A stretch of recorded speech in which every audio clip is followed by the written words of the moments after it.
வணக்கம். சிந்தனையை மாற்று. ஒரு பறவை மரத்துக்கிட்ட போய் கேட்டுச்சான், நான் உன்னோட கிளையில் கூடு கட்டி வாழ்ந்துக்கிறேன்னு. அதுக்கு அந்த மரம் சொன்னிச்சான், அதுக்கு நான் உனக்கு அனுமதி தர முடியாதுன்னு சொல்லிடுச்சான். உடனே அந்த பறவை இன்னொரு மரத்துக்கிட்ட அனுமதி கேட்டிருக்கு. அந்த மரம் சரின்னு சொல்லி அந்த மரத்தில் அது கூடு கட்டி வாழ்ந்துருக்கு. கொஞ்ச நாளைக்கு அப்புறம் ஒரு பெரிய மழை அந்த மலையில் பெரிய வெள்ளம் வெள்ளத்தில் அந்த மரம் தண்ணியில் அடித்து போய்கிட்டு இருக்கு. அப்போதைக்கு அந்த பறவை அந்த மரத்தை பார்த்து சொன்னிச்சான், நான் உங்ககிட்ட கூடு கட்டி வாழ்கிறதுக்கு அனுமதி கேட்டேன், நீ எனக்கு கொடுக்கல, இப்போ பாரு நீ வெள்ளத்தில் அடித்து போகிறேன்னு சொல்லி சிரித்து சந்தோஷப்பட்டுச்சான்.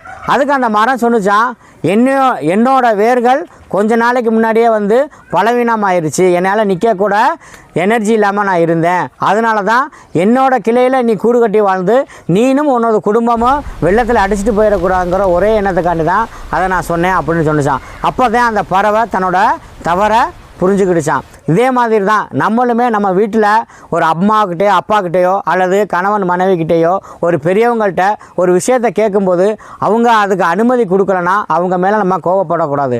ஏன்னா அதற்கு பின்னாடி பல அர்த்தங்கள் மறைஞ்சிருக்கும். மீண்டும் அடுத்த பதிவில் சந்திப்போம். சிந்தனையை மாற்று. நன்றி, வணக்கம்.